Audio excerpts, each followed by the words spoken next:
तब अंतरराष्ट्रीय मार्केट में क्रूड ऑयल के दाम $138 प्रति बैरल थे, लेकिन पेट्रोल डीजल दुनिया के सबसे बड़े आर्थिक विशेषज्ञ मनमोहन सिंह जी ने 70 रुपए लीटर के नीचे बेचा। आज जब क्रूड ऑयल के दाम $90 प्रति बैरल रह गए, $50 कम, तब पेट्रोल 100 के पार है और डीजल 100 के नजदीक है। आप ये बता दो, महंगाई बढ़ाने का काम किसने किया? बीजेपी ने किया, प्रधानमंत्री जी ने किया। नया काम एक और कर दिया। पहले बोले अचानक रात में आकर 500 और 1000 का नोट बंद। भाइयों बहनों, चिंता मत करो, 50 दिन दे दो। यदि 50 दिन में देश के हालात नहीं सुधरे तो मैं भरोसा देता हूं, मैं चौराहे पर फांसी पर चढ़ जाऊंगा। बीजेपी के लोगों, एक बात बता दो, 50 दिन भी ले लिए, 500 1000 का नोट भी ले लिया, 2000 के नोट भी छपवा लिए, 50,000 करोड़ रुपए जनता की खून पसीने की कमाई के बर्बाद भी कर दिए। पहले 500 1000 का बंद किया। बीजेपी वालों, ये तो बता दो, तुम्हारी मती मारी गई थी, अब ये 2000 का बंद क्यों किया है? चाहते क्या हो?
सचिन पायलट तो ऐसे खड़ा है पीछे जैसे इसकी दौड़ चल रहा है।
फोटो तो बनी नहीं है।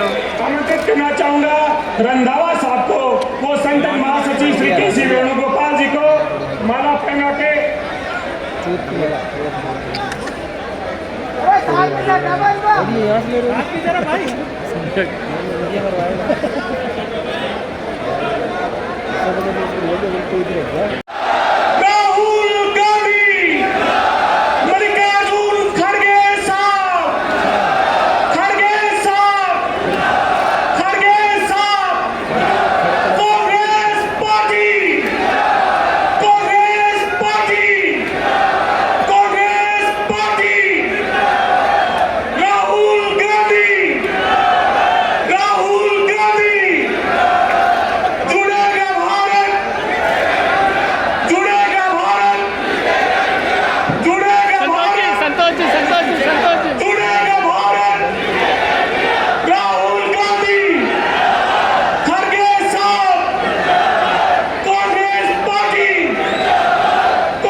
से भारत जोड़ो यात्रा में एक संदेश दिया, उस संदेश को मानते हुए राहुल गांधी जी ने कहा कि लीडर बनो, मेहनत करो, जनता के बीच में जाओ और मोदी सरकार को उखाड़ फेंको, जिनकी समस्याओं से निजात पाओ।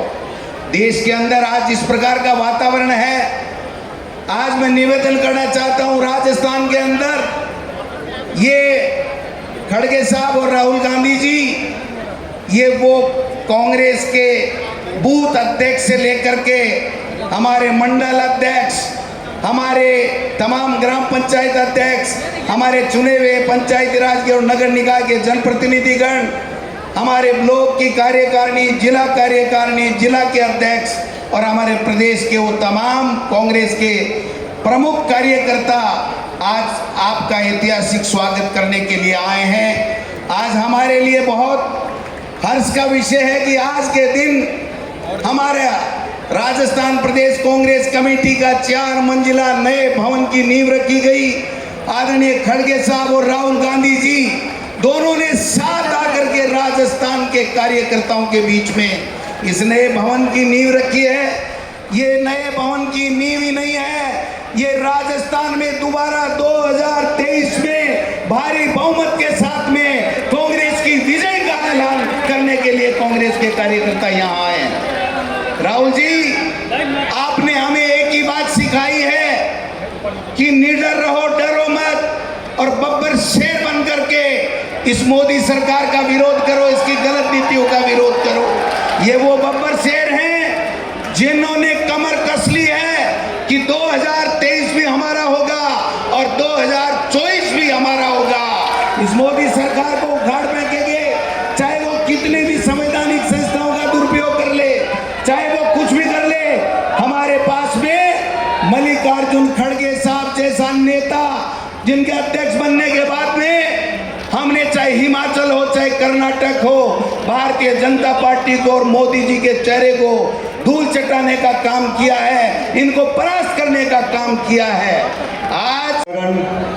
आज इस विशाल जनसभा में पधारे हुए सभी कांग्रेस पार्टी के कार्यकर्तागण, नौजवान दोस्तों, मैं धन्यवाद देना चाहता हूं खड़गे साहब का, राहुल गांधी जी का, कि आज उन्होंने एक नए इतिहास को जन्म दिया है। हमारी कांग्रेस पार्टी का एक नया दफ्तर बनने जा रहा है जो पूरे प्रदेश में एक संचार होगा ताकत का, शक्ति का। लेकिन मैं आप लोगों को, क्योंकि आज हमारे कार्यकर्ता एक एक ब्लॉक से, एक एक ज़िले से यहाँ पर आए हैं, और खड़गे साहब, राहुल जी, जो उत्साह आज आपको दिख रहा है वो इस बात का प्रतीक है कि 2 महीने बाद जब वोट पड़ेगा तो 30 साल का इतिहास पलटकर कांग्रेस पार्टी की सरकार बनने जा रही है। ये सब लोग इस बात के गवाह हैं। हम सब लोग चाहते हैं 5 साल की सरकार के बाद हम दोबारा यहाँ पर जनता की सेवा बनने लायक बने। खड़गे साहब का, राहुल जी का जो नेतृत्व है, कांग्रेस कार्यकर्ताओं को जो उम्मीद है उसको हम पूरा करेंगे। और भारतीय जनता पार्टी, इनकी सभाएं हम देख रहे हैं, कुर्सियां खाली पड़ी हैं, कोई सुनने को तैयार नहीं है। सब लोग मन बना चुके हैं कि आने वाले विधानसभा चुनाव होंगे तो तेलंगाना में, छत्तीसगढ़ में, मध्य प्रदेश में, राजस्थान में कांग्रेस सरकार बनेगी और 2024 में इंडिया अलायंस जीतेगा और एनडीए को हम हरा पाएंगे। आप सब लोग आज यहाँ पर आए हो, संकल्प लेकर जाना चाहिए। आज राहुल जी हमारे बीच में हैं, खड़गे साहब मौजूद हैं। संकल्प इस बात का है कि हम सबको मिलकर चुनाव लड़ना है। ये चुनाव हम जीतेंगे। पूरा देश, पूरी दुनिया देख रही है कि राजस्थान के मतदाता क्या परिणाम देते हैं। और आज हमारा जो कांग्रेस का परिवार यहाँ मौजूद है, अगर आप सब लोग ठान लोगे कि एड़ी चोटी का जोड़ लगाकर कांग्रेस पार्टी को जिताना है, मुझे पूरा विश्वास है पहले से ज्यादा बहुमत देकर कांग्रेस पार्टी सरकार बनाएगी।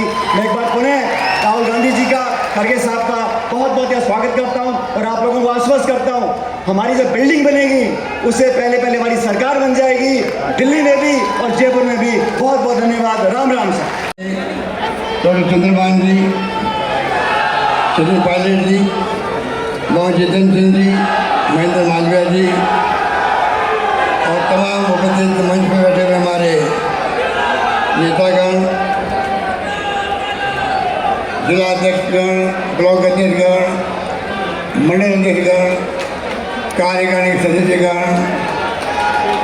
ये समग्र देश में पहला प्रयोग है। मैंने अपने राजनीतिक जीवन में आज जो प्रयोग किया गया है, मैं प्रदेश कांग्रेस कमेटी के अध्यक्ष जी को बधाई देना चाहूँगा।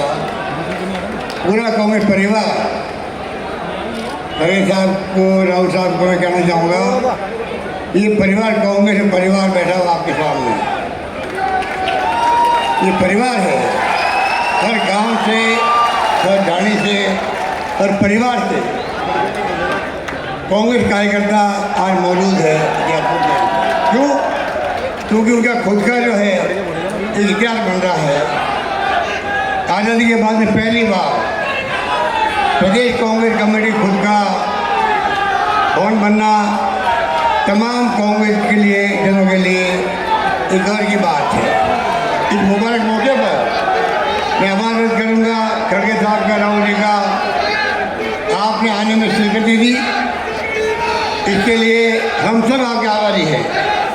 आपके कार्यक्रमों से ही ये इसका शिलान्यास होना लाजमी था, स्वाभाविक था, और आपने वादा निभाया।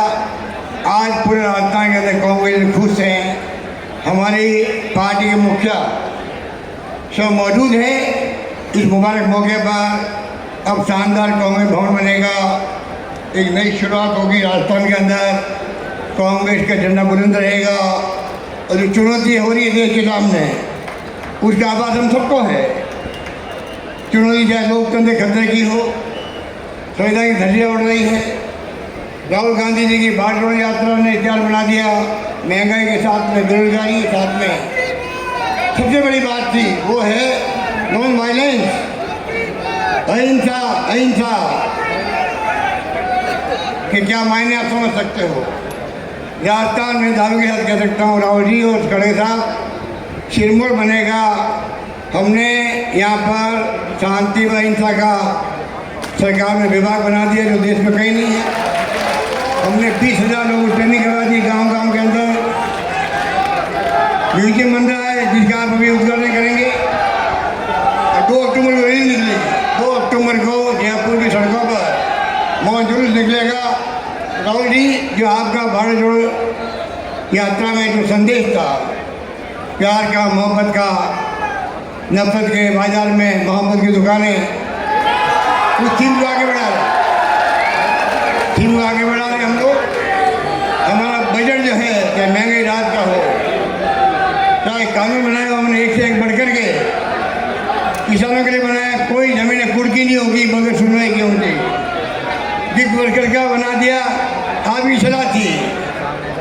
जिस वर्कर का कानून बना है देश में, दुनिया में कहीं नहीं बना है। आर्टिकल आ रहे इंडियन एक्सप्रेस के अंदर दुनिया के मुल्कों को राजस्थान सरकार ने कानून बनाया है। वैसा कानून बनना चाहिए दुनिया के मुल्कों को और देश के राज्यों को। ये हमारे लिए गर्व की बात है। राजस्थान पहली बार देश के अंदर चर्चा में आ गया है। अपनी उपलब्धियों से हमने नए नए प्रयोग किए हैं, नए नए लोगवादी के निभाए हैं, और मुझे गर्व कहते हुए कि आज राजस्थान जिस रूप में सामने आया है, आर्थिक विकास दर में हम लोग उत्तर भारत में नंबर 1 पे आ गए हैं। पूरे गर्व की बात। बड़े राज्य में नंबर 2 पर है। नंबर 1 आंध्र प्रदेश, नंबर 2 राजस्थान राज्य है 11.4%। तो कहने का मतलब ये है, आज हमारे लिए कांग्रेस भवन बनना नया संदेश देगा। गुड गवर्नेंस हुई राजस्थान के अंदर। पहली बार किसी सरकार के खिलाफ में कोई सरकार का लहर नहीं हो। इससे बड़ी उपलब्धि है इन कार्यकर्ताओं क्या होगी आप समझ सकते सर। मुझे गर्व है सरकार ने जो काम किए वो बेमिसाल है। गांव के अंदर, घर के अंदर, गांव के अंदर, परिवार में हर परिवार को हमने छूने का प्रयास किया, और माहौल ऐसा बन गया है राजस्थान के अंदर। और मैं आह्वान करता हूँ आप सबका, आप संदेश लेके जाएंगे यहाँ से। खड़गे साहब का, राहुल जी का आने का संदेश यही है। इनका संदेश लेके जाएंगे, संकल्प लेके जाएंगे। चाहे कितनी ही फांसी ताकतें प्रधानमंत्री 6 दौरे कर चुके हैं, बाकी मंत्री लोग आए रहे रोज के। पूरा कुंबा उनका यहाँ पड़ा हुआ है। यहाँ पर क्या क्या बोलते हैं, क्या क्या आरोप लगाते हैं आपको मालूम है। दमखम आप सब में है, दमखम आप सब में है, दमखम बताने की आवश्यकता है। संदेश खड़गे साहब का, राहुल जी का आप लेके जाएंगे, यहाँ से संकल्प लेके जाएंगे। किसी भी कीमत पर इस बार सरकार रिपीट हो, ये हमारा संकल्प होना चाहिए। वक्त भी नहीं बुलाया गया क्योंकि वो अछूत है। अगर अछूत के हाथ से फाउंडेशन करेंगे तो नेचुरली फिर वो गंगा जल से लाके धोना पड़ता। तो इसीलिए क्या शेड्यूल कास्ट को आपने अहमियत दी, इम्पोर्टेंस दिया। मुझे बोलो, मैं ये सवाल शेड्यूल कास्ट के लोगों से पूछता हूँ, शेड्यूल ट्राइब के लोगों से पूछता हूँ, बैकवर्ड क्लास के लोगों से पूछता हूँ, ये मर्यादा है? अरे आप राष्ट्रपति वो जब पार्लियामेंट बुलाते हैं तो हम लोग आते हैं, वो समन करते हैं, प्राइम मिनिस्टर समन नहीं करता, लेकिन उनको ही नहीं वहां पर जगह, उनको ही जगह नहीं है वहां पर। तो फिर ऊपर से बोलते हैं हम महिला का बहुत बड़ा इज्जत करते हैं। उन्होंने नाम लिया, वो कित्तूर रानी चन्नम्मा का लिया, ठीक है, झांसी रानी का, ठीक है, ये तो इतिहास के पन्नों में ये सब है। लेकिन आधुनिक इस शताब्दी में और जो आजादी के वक्त जो महिलाएं लड़ी है वो सब कांग्रेस में, और कांग्रेस के महिलाएं सब कुछ अपना जीवन छोड़कर आजादी के लिए लड़े। तो इसलिए गांधी जी एक बात कहे थे, मैं ये कहूँगा, गांधी जी ने कहा था कि मैं ऐसे भारत के निर्माण के लिए कोशिश करूंगा, मैं ऐसे भारत के निर्माण के लिए कोशिश करूंगा जिसमें गरीब से गरीब आदमी भी महसूस करेंगे कि ये देश उनका है, इसमें उनकी आवाज का महत्व होगा, जहाँ ऊंच नीच का भेद नहीं होगा, तथा स्त्री को भी वही अधिकार मिलेगा जो पुरुषों को प्राप्त होगा। ये महात्मा गांधी जी ने बोला। क्या कभी गोलवलकर गुरु जी ने बोला है? क्या बीजेपी के लोग इससे पहले बोले हैं? जनसंघ के लोग बोले हैं? ये बात को समानता को माने हैं? पिछले कितने भी उनके भाषण निकाल कर दो, उसमें महिलाओं के लिए कुछ नहीं है। जब यहाँ पर राहुल जी, हम लोग, सोनिया गांधी जी मिलके जब इंडिया का एक आइडिया निकाले, एक होने का जब आइडिया निकाले, तब वोटों के खातिर महिला का बिल उनको याद आया, और वो बिल को लेकर वही बात कर रहे कि हम महिलाओं के साथ हैं। तो भाइयों, ये ऐसे बातों में मत आओ, ये झूठे हैं और हमेशा झूठ बोलते ही जाते हैं। आपको तो मालूम है सब जुमले, तो मैं अपने भाषण में राज्यसभा में भी कहा कि भाई ये एक जुमला तो नहीं है, क्योंकि 10 साल बाद ये इम्प्लीमेंट होने वाला है। अब तब तक तो ये जुमला बनेगा क्या? तो इनके जुमले बहुत हैं। 2 करोड़ नौकरियां मैं सबको दूंगा, मिलेंगे आपको। 15-15 लाख रुपए उन्होंने देने का वायदा किया था, वो मिले आपको? देखो, एक प्राइम मिनिस्टर इतना झूठ बोलता है, तो आप ही सोचिए, कोई भी चीज सिर्फ इलेक्शन के एक स्टंट बनाकर वो करते हैं। तो इसीलिए मैं आपसे विनती करूंगा कि जो महात्मा गांधी जी का सपना था, और सभी स्त्री पुरुष को, गरीब को एक जगह रख के काम करने का, तो ये हमको बीड़ा उठाना है। और सभी ओबीसी के महिलाओं को जब तक ये आरक्षण नहीं मिलेगा, हम उनके लिए लड़ते रहेंगे, और ओबीसी को जरूर इसमें मिलना चाहिए।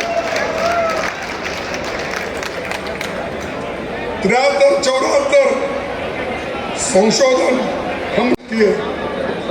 मैं आपसे गुजारिश करूंगा, महिलाओं से भी गुजारिश करूंगा कि ये जो महिला बिल हमने भी सपोर्ट किया, क्योंकि कल के दिन कांग्रेस जो बिल ला रही थी, अब आया तो ये लोग सपोर्ट नहीं कर रहे, ऐसा नहीं होना, इसीलिए हम सब मिलके उसको सपोर्ट किए, पास हुआ। अब कब आएगा वो, कब इम्प्लीमेंट होगा? 2030 में, 2029 का जनगणना भी देखेंगे, उसके बाद डिलिमिटेशन देखेंगे, उसके बाद ये बिल इम्प्लीमेंट। तब तक 10 साल की बात वो कर रहे हैं। 10 साल में ना मोदी रहेंगे ना बाकी के लोग। अरे आज उसीलिए राहुल गांधी जी बोले, सोनिया जी बोले, मैं बोला कि पार्लियामेंट में उसको अभी लागू करो, क्योंकि इसमें कोई बहुत बड़ा कानूनी पेचीदा नहीं है। तो सीधा सीधा जितने लोग हैं पार्लियामेंट में और राज्यसभा में, उसको 1/3 का उसमें से निकालो और दे दो, तो वो लागू 2024 को ही होता है। तो उन्होंने नहीं किया, उन्होंने चुप टालते गए, दिखाना। तो हाथी के दांत होते ना, दिखाने के एक और खाने के एक।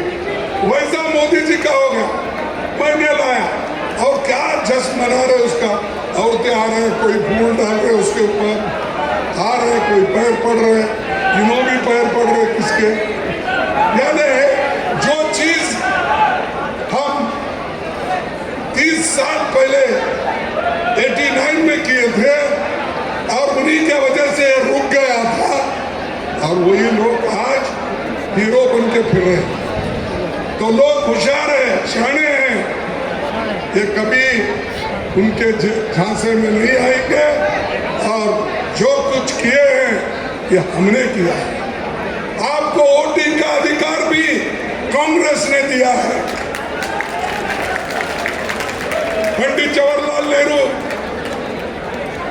डॉक्टर अंबेडकर, संविधान में जो इस देश का एक मामूली से मामूली कर्मचारी, किसान, लेबर, अमीर से अमीर आदमी, खेती करने वाला, दुकानदार, सबको अगर हक किससे मिला तो वो कांग्रेस के वजह से मिला। पहले कहा था, पहले तो यह था जो टैक्स देते थे उनको वोटिंग का अधिकार, जिस इनकम टैक्स देने वाले को, प्रॉपर्टी जिसके पास है उसको, ये लोगों को था। लेकिन आजादी के बाद हमने जो संविधान बनाया, उस संविधान में गरीब से गरीब को भी एक वोट और उसकी कीमत एक ही, अमीर से अमीर आदमी को भी एक ही वोट, उसकी कीमत भी उतनी ही। ये काम हमने किया और हमको बार बार पूछते तुमने क्या किया? अरे हमने तो ये लोकतंत्र में सबको हक दिया, अधिकार दिया। आज इतने लोग जो राहुल गांधी जी का पंचायत एक्ट, उसके तहत आज 14 लाख महिलाएं इलेक्ट हो गए हैं पंचायत में, जिला पंचायत में, तालुका पंचायत में, म्युनिसिपालिटी में, कॉर्पोरेशन में। ये किसने किया? 14 लाख हमने करके दिखाया। और आज हमारे बहने, माताएं, भाई सब रोटेशन के तहत वो अध्यक्ष बन रहे, हर कम्युनिटी के लोग हैं। अरे ये तो बीजेपी कभी भी नजदीक नहीं आने देती। यहाँ तक कि जो प्रेसिडेंट, राष्ट्रपति है, हमारे राष्ट्रपति द्रौपदी मुर्मू जी को वो नए बिल्डिंग इनॉग्रेशन में इनविटेशन भी नहीं दिया। ये है शेड्यूल ट्राइब के तहत, क्यों नहीं बुलाना? आप सिनेमा बुलाते हो, आप अपने लोगों को बुला के दिखाते हो, तो वो इनॉग्रेशन के लिए आपने मुर्मा को क्यों नहीं बुलाया? तो वो तो अध्यक्ष है, राष्ट्रपति है, और राष्ट्रपति को अपमान करते हो और ऊपर से बोलते हैं हमने ये सब बनाया, देखो उनको अध्यक्ष बनाया, उनको ये क्या बनाया? नाम के वास्ते बनाते हैं। और दूसरी चीज, जब उसका फाउंडेशन हुआ,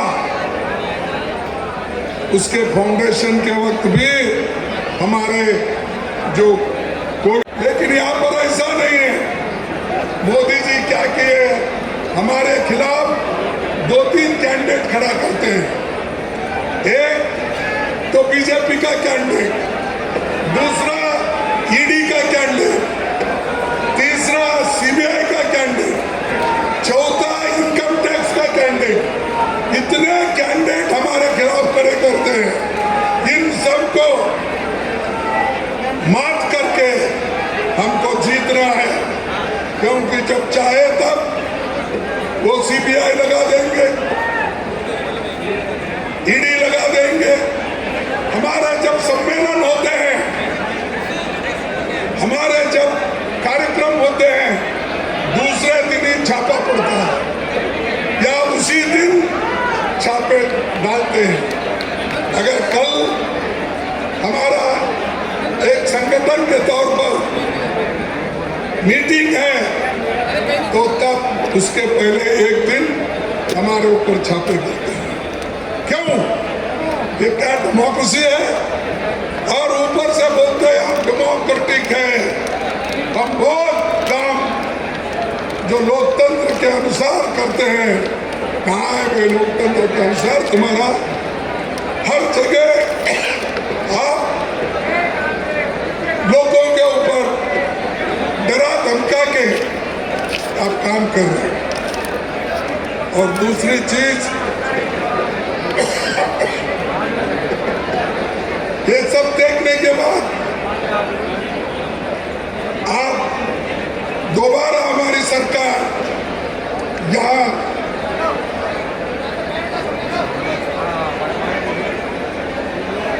दोबारा हमारी सरकार राजस्थान में लाएंगे।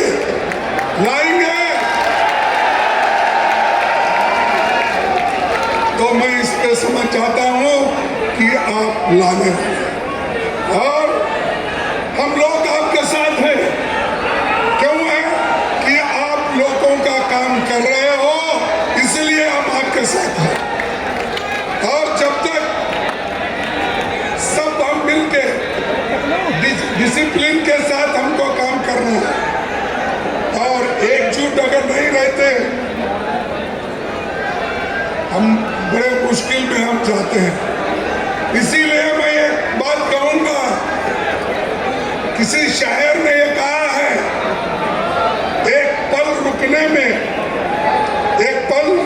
से दूर हो गई मंजिल, एक पल रुकने से दूर हो गई मंजिल, सिर्फ हम ही नहीं रास्ते भी चलते हैं।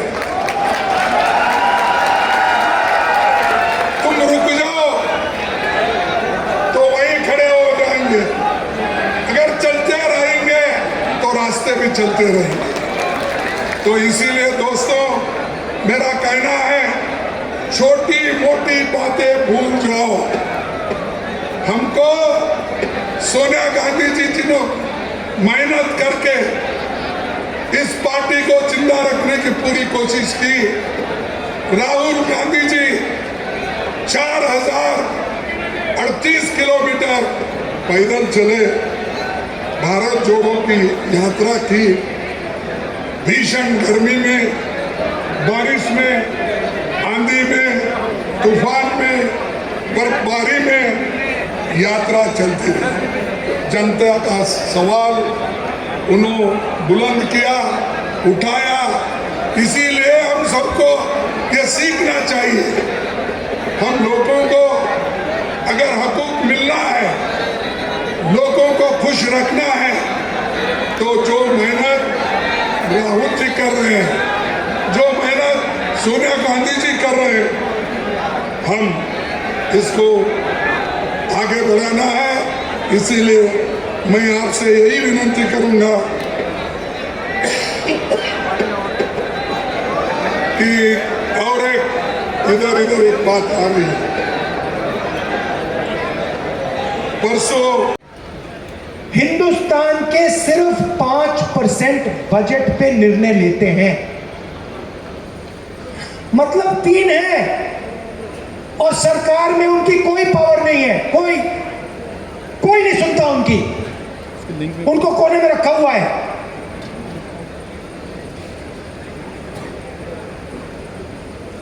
तो फिर पार्लियामेंट में मैंने एक और सवाल पूछा जो शायद हिंदुस्तान के लिए,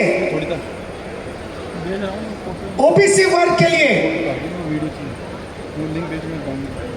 सबसे महत्वपूर्ण सवाल है, और वो ये है कि इस देश में ओबीसी कितने हैं, दलित कितने हैं, आदिवासी कितने हैं, कौन से समाज के कितने लोग हैं। और ये सवाल का जवाब सिर्फ कास्ट सेंसस से मिल सकता है।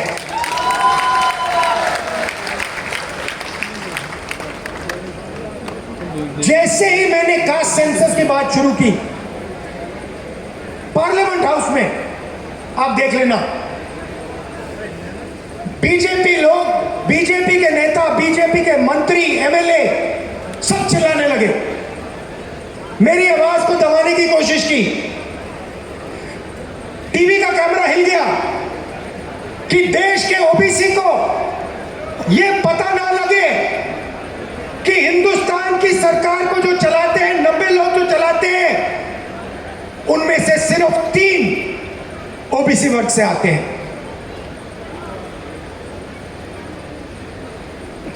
नरेंद्र मोदी जी, बीजेपी अदानी जी से डरते हैं। अदानी जी शब्द को अगर विपक्ष का कोई बोलता है, बीजेपी का कार्यकर्ता, प्रधानमंत्री, मंत्री सब हिलने लगते हैं, टीवी ऑफ हो जाता है, माइक बंद हो जाता है। दूसरी तरफ जैसे ही कांग्रेस पार्टी कास्ट सेंसस की बात करती है, जो मैंने बात उठाई पार्लियामेंट हाउस में, 90 लोगों में से 3 लोग ओबीसी क्यों हैं? 5% बजट इन लोगों के हाथ में क्यों है? क्या ओबीसी की आबादी 5% है? क्या 5% है? नहीं, ये कोई नहीं जानता। कोई कहता है 50%, कोई कहता है 45%, कोई कहता है 55%। मैं सिर्फ ये कह रहा हूं, किसी को चोट लगती है, पहला काम क्या करते हैं? पहला काम अस्पताल में ले जाते हैं, कहते भैया एक्सरे करो, एक्सरे करो, पता लगाओ कि असलियत क्या है। हड्डी टूटी है, हाँ या ना? कौन सी हड्डी टूटी है? कास्ट सेंसस भाई और बहनों एक्सरे है, कास्ट सेंसस से पूरा पता लग जाएगा हिंदुस्तान में कौन कौन लोग हैं, महिलाएं कितनी हैं, ओबीसी कितने, दलित, आदिवासी, माइनॉरिटी, जनरल कितने हैं, पता लग जाएगा। एक्सरे के बाद काम किया जा सकता है। अगर हम ओबीसी को भागीदारी देने की बात करते हैं तो बिना कास्ट सेंसस ये किया ही नहीं जा सकता है। तो प्रधानमंत्री 24 घंटा ओबीसी की बात करते हैं, ओबीसी की इज्जत की बात करते हैं, तो फिर प्रधानमंत्री कास्ट सेंसस से क्यों डरते हैं?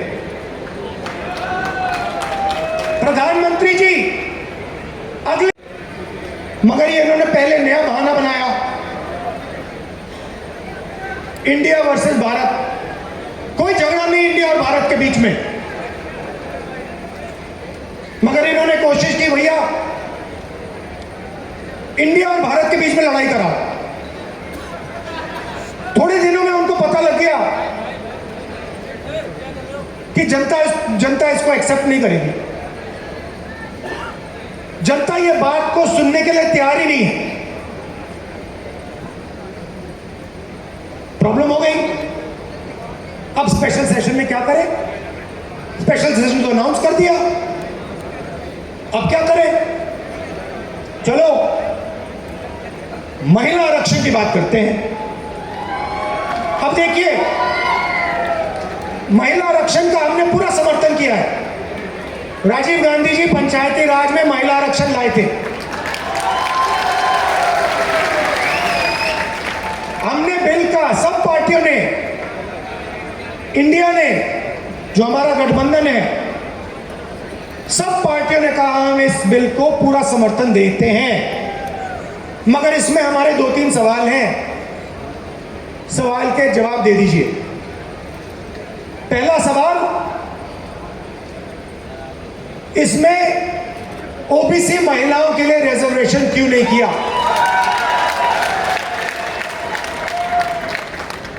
दूसरा सवाल, बीजेपी के लोग कहते हैं कि महिला आरक्षण करने से पहले नए सेंसस की जरूरत है और नए डिलिमिटेशन की जरूरत है। यह सच नहीं है भाइयों बहनों। महिला आरक्षण को लागू करने के लिए विधानसभा और लोकसभा की 33% सीटें महिलाओं को आज दी जा सकती हैं, मगर इन्होंने बहाना बनाया। ये चाहते हैं कि महिला आरक्षण 10 साल में लागू हो। हम चाहते हैं कि महिला आरक्षण आज लागू हो।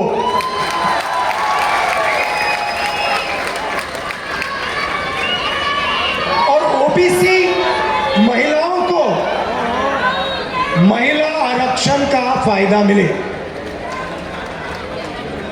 अब पार्लियामेंट में मेरा भाषण था,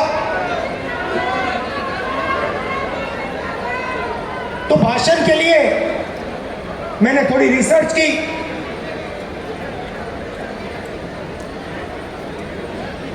हमारे जो इंस्टीट्यूशंस हैं, जो संस्थाएं हैं, उसमें ओबीसी वर्ग की, दलित वर्ग की, आदिवासी वर्ग की क्या भागीदारी है? तो मैंने क्या किया, हिंदुस्तान को 90 लोग चलाते हैं।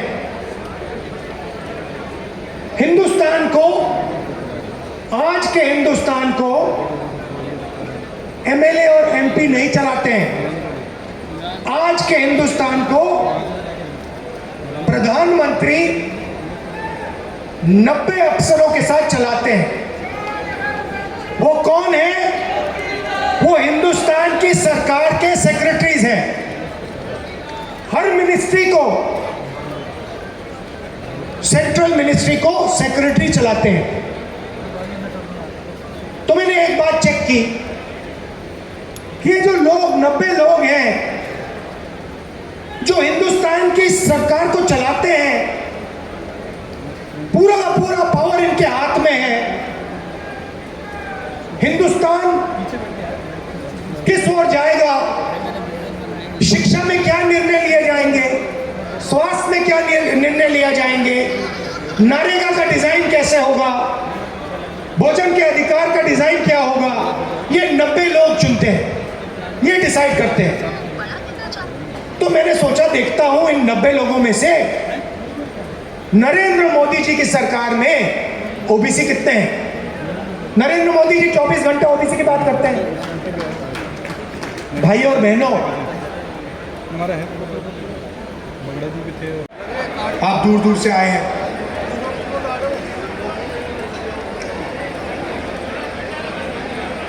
जैसे राजस्थान में रणथंभौर है, रणथंभौर में अगर आप जाएं, आप गए होंगे, तो वहाँ पे एक शेर को देखने घंटे लग जाते हैं। मतलब ढूंढो उसको 6-7 घंटे लगते हैं और फिर एक झलक दिखती है, भाग जाता है। आप में से लोग गए होंगे रणथंभौर। यहाँ पे पहली बार मैंने देखा है कि हजारों बब्बर शेर एक साथ बैठे हुए हैं।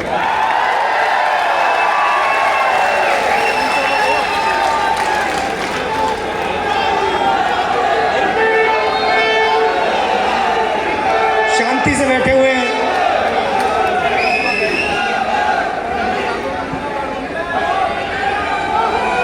नफरत की बाजार नहीं है, मोहब्बत की दुकान है। अहंकार नहीं है, नफरत नहीं है, मोहब्बत है, इज्जत है, प्यार है। ये फर्क है बीजेपी में और कांग्रेस पार्टी में। विचारधारा की लड़ाई चल रही है।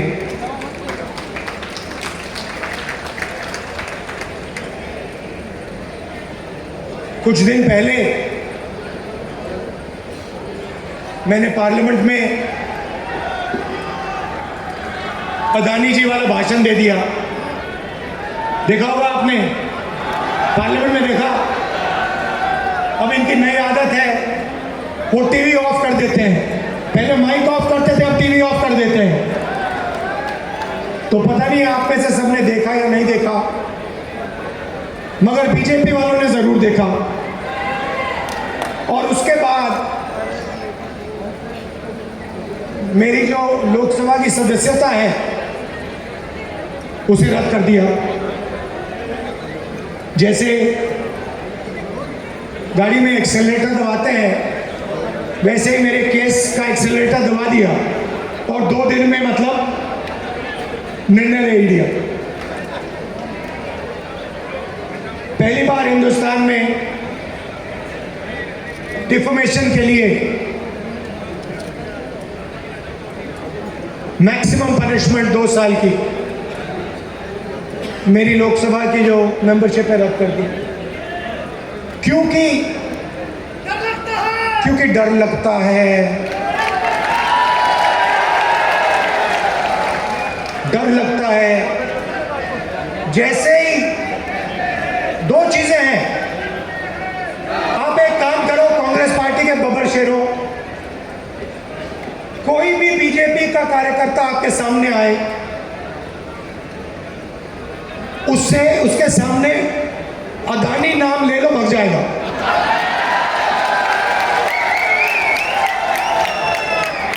एक से उसको सामने खड़ा कर होगा, आएगा, वो कुछ भी कहे, आप उससे कहो भैया एक बात बताओ, ये आपके जो प्रधानमंत्री है इनके बीच में और अदानी जी के बीच में क्या रिश्ता है, बीजेपी वाला भग जाएगा। तो पैनिक होता है, डर लगता है। उसके बाद दूसरा भाषण दिया, प्रेस कॉन्फ्रेंस की तारीखें आप मिला लीजिए।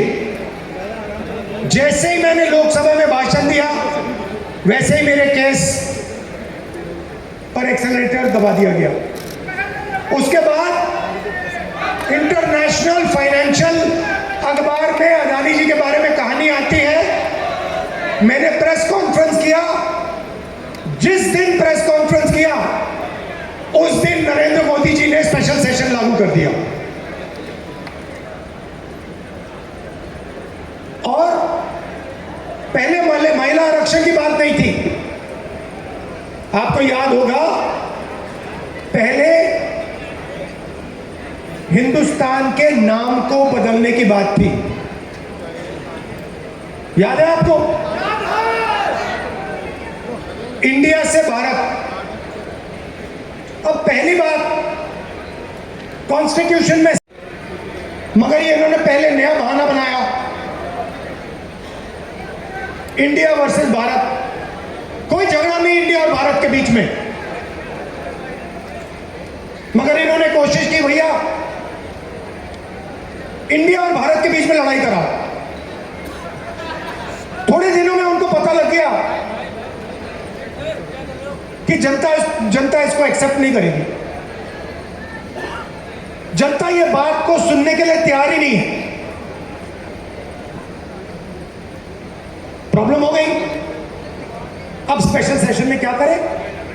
स्पेशल सेशन तो अनाउंस कर दिया, अब क्या करें? चलो महिला आरक्षण की बात करते हैं। अब देखिए, महिला आरक्षण का हमने पूरा समर्थन किया है। राजीव गांधी जी पंचायती राज में महिला आरक्षण लाए थे। हमने बिल का सब पार्टियों ने, इंडिया ने, जो हमारा गठबंधन है, सब पार्टियों ने कहा हम इस बिल को पूरा समर्थन देते हैं। मगर इसमें हमारे 2-3 सवाल हैं, सवाल के जवाब दे दीजिए। पहला सवाल,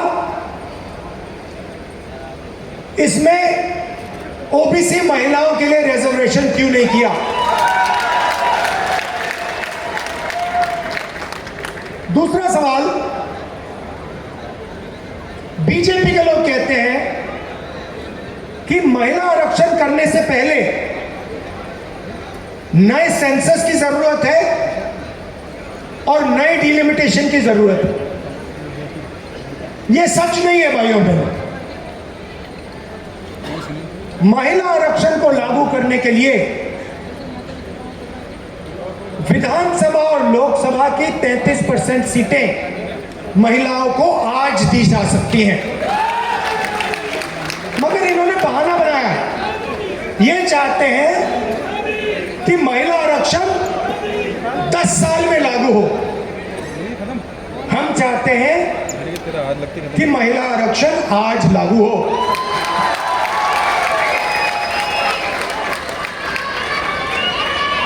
और ओबीसी महिलाओं को महिला आरक्षण का फायदा मिले।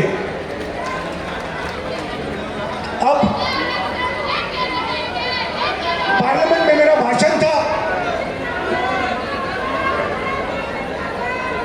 तो भाषण के लिए मैंने थोड़ी रिसर्च की।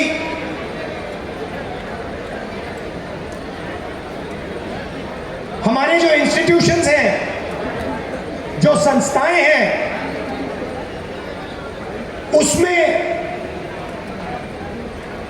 ओबीसी वर्ग की, दलित वर्ग की, आदिवासी वर्ग की क्या भागीदारी है? तो मैंने क्या किया, हिंदुस्तान को 90 लोग चलाते हैं। हिंदुस्तान को, आज के हिंदुस्तान को एमएलए और एमपी नहीं चलाते हैं। आज के हिंदुस्तान को प्रधानमंत्री 90 अफसरों के साथ चलाते हैं। वो कौन है? वो हिंदुस्तान की सरकार के सेक्रेटरीज हैं। हर मिनिस्ट्री को, सेंट्रल मिनिस्ट्री को सेक्रेटरी चलाते हैं। तो मैंने एक बात चेक की कि ये जो लोग 90 लोग हैं जो हिंदुस्तान की सरकार को चलाते हैं, पूरा का पूरा पावर इनके हाथ में है। हिंदुस्तान किस ओर जाएगा स्वास्थ्य में क्या निर्णय लिया जाएंगे, नरेगा का डिजाइन कैसे होगा, भोजन के अधिकार का डिजाइन क्या होगा, ये 90 लोग चुनते हैं, ये डिसाइड करते हैं। तो मैंने सोचा देखता हूं इन 90 लोगों में से नरेंद्र मोदी जी की सरकार में ओबीसी कितने हैं। नरेंद्र मोदी जी 24 घंटे ओबीसी की बात करते हैं। भाई और बहनों,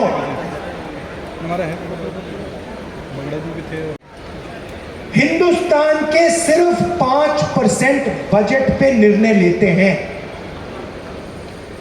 मतलब 3 है, और सरकार में उनकी कोई पावर नहीं है, कोई नहीं सुनता उनकी, उनको कोने में रखा हुआ है।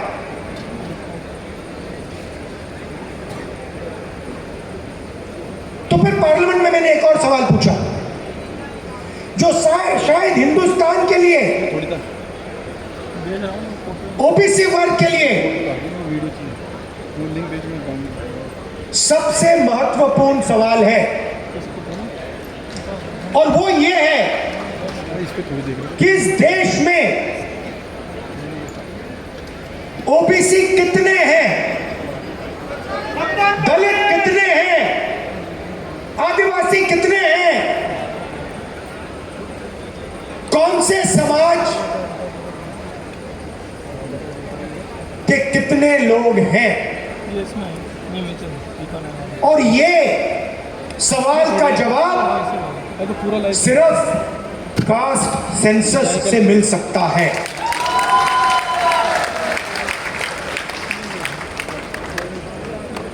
जैसे ही मैंने कास्ट सेंसस की बात शुरू की पार्लियामेंट हाउस में, आप देख लेना, बीजेपी लोग, बीजेपी के नेता, बीजेपी के मंत्री, एमएलए सब चिल्लाने लगे, मेरी आवाज को दबाने की कोशिश की, टीवी का कैमरा हिल गया कि देश के ओबीसी को यह पता ना लगे कि हिंदुस्तान की सरकार को जो चलाते हैं, 90 लोग जो चलाते हैं, उनमें से सिर्फ 3 ओबीसी वर्ग से आते हैं।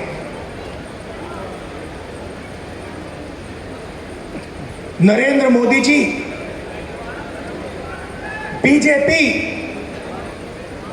अदानी जी से डरते हैं। अदानी जी शब्द को अगर विपक्ष का कोई बोलता है, बीजेपी का कार्यकर्ता, प्रधानमंत्री, मंत्री सब हिलने लगते हैं, टीवी ऑफ हो जाता है, माइक बंद हो जाता है। दूसरी तरफ जैसे ही कांग्रेस पार्टी कास्ट सेंसस की बात करती है, जो मैंने बात उठाई पार्लियामेंट हाउस में, 90 लोगों में से 3 लोग ओबीसी क्यों हैं, 5% बजट इन लोगों के हाथ में क्यों है? क्या ओबीसी की आबादी 5% है? क्या 5% है? नहीं, ये कोई नहीं जानता। कोई कहता है 50%, कोई कहता है 45%, कोई कहता है 55%। मैं सिर्फ ये कह रहा हूं, किसी को चोट लगती है, पहला काम क्या करते हैं? पहला काम अस्पताल में ले जाते हैं, कहते भैया एक्सरे करो, एक्सरे करो, पता लगाओ कि असलियत क्या है। हड्डी टूटी है, हाँ या ना? कौन सी हड्डी टूटी है? कास्ट सेंसस भाई और बहनों एक्सरे है, कास्ट सेंसस से पूरा पता लग जाएगा हिंदुस्तान में कौन कौन लोग हैं, महिलाएं कितनी हैं, ओबीसी कितने, दलित, आदिवासी, माइनॉरिटी, जनरल कितने हैं, पता लग जाएगा। एक्सरे के बाद काम किया जा सकता है। अगर हम ओबीसी को भागीदारी देने की बात करते हैं तो बिना कास्ट सेंसस ये किया ही नहीं जा सकता है। तो प्रधानमंत्री 24 घंटा ओबीसी की बात करते हैं, ओबीसी की इज्जत की बात करते हैं, तो फिर प्रधानमंत्री कास्ट सेंसस से क्यों डरते हैं?